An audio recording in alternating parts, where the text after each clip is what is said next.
श्री गुह निषाद जी ये भगवान श्री राम जी के अत्यंत प्रिय सखा थे। जाति के निषाद एवं शंगवेरपुर के राजा थे। शिव पुराण में इनके पूर्व जन्म का प्रसंग प्राप्त होता है। कथा इस प्रकार से है। एक जंगल में गुरुद्रुह नाम का एक भील रहता था। जीवों की हिंसा करना उसका सहज कर्म बन गया था। उसी से वह परिवार का पालन पोषण करता था। महाशिवरात्रि का दिन था। वह प्रातःकाल ही शिकार की टोह में घर से निकल पड़ा, परंतु देव योग से उस दिन उसे कुछ नहीं मिला। संध्या हो गई। घर के लोग भूखे बाट देखते होंगे, अतः अवश्यमेव कुछ लेकर ही लौटना चाहिए। यह विचार कर वह भील एक जलाशय के समीप के बेल के वृक्ष पर चढ़ गया। उसके नीचे एक शिवलिंग था। रात्रि के प्रथम प्रहर में एक हरिणी जल पीने के लिए जलाशय पर आई। भील हर्षित होकर अपना धनुष बाण संभालने लगा।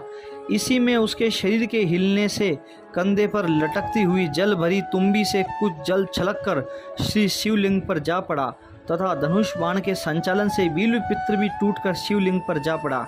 इस अचानक संपादित हुए सुकृत से उस भील का बहुत सा पाप तत्काल नष्ट हो गया। इतने में हरिणी की दृष्टि व्याध पर गई। वह उसके अभिप्राय को समझकर बोली, व्याध, मैं अपने बच्चों को अपनी बहन को अथवा स्वामी को सौंपकर अभी आती हूँ, फिर तुम मुझे मारकर अपनी उदर पूर्ति कर लेना। मैं शपथ पूर्वक कहती हूँ, मेरे वचनों का विश्वास करो। अकस्मात संपन्न शिवार्चन के पुण्य प्रभाव से व्याध ने दया करके उस हरिणी को छोड़ दिया। थोड़ी देर बाद उस हरिणी की बहन दूसरी हरिणी वहाँ जल पीने के लिए आई। उसके वध का उद्योग करते समय पुनः पूर्ववत जल और बिल्व दल शिवलिंग पर जा गिरा। इस हरिणी ने भी व्याध से पहली हरिणी के समान ही वार्ता की। व्याध ने इसे भी छोड़ दिया। इतने में एक हष्ट पुष्ट हरिण जलाशय की ओर आता दिखाई पड़ा। पुनः उसके भी वधोद्योग में सहज शिवार्चन संपन्न हो गया।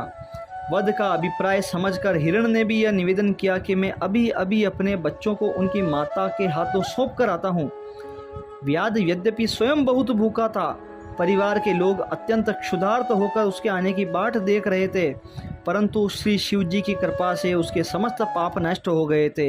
हृदय शुद्ध हो गया था। शिवरात्रि के दिन उसने जो अनायास व्रत एवं शिवार्चन कर लिया था, उसके फलस्वरूप उसे आशुतोष एवं ओडरदानी शिव जी की कृपा प्राप्त हो गई थी। व्याध ने दया पर वश हो मृग को भी छोड़ दिया। निवास स्थान पर पहुंचने पर जब मृग और दोनों मृगियां मिली तो परस्पर विचार विमर्श कर उन्होंने यही निर्णय किया कि हम सब लोग मिलकर व्याध के पास चलें, क्योंकि सब ने सत्य की सौगंध खाई है। माता पिता को जाते देख बच्चे भी साथ लग गए। इस मृग समूह को देखकर व्याध को बड़ा ही हर्ष हुआ और धनुष पर बाण संधार करने का उपक्रम करने लगा। पुनः जल और बिल्व दल शिवलिंग पर गिरे। उस व्याध के पाप तो पहले के ही पूजन के प्रभाव से नष्ट हो गए थे। इस बार तो उसे दया के साथ विवेक भी प्राप्त हो गया। व्याध को सहसा बड़ी ही आत्मग्लानि हुई कि ये पशु होकर भी कितने परमार्थनिष्ठ हैं, और मैं मनुष्य होकर भी परमार्थ की तो कौन कहे, स्वार्थ से भी विमुख रहा। उचित रीति से मैं उदर पूर्ति करने में भी असमर्थ रहा। धन्य है ये मृग, और मेरे जीवन को बार बार धिक्कार है।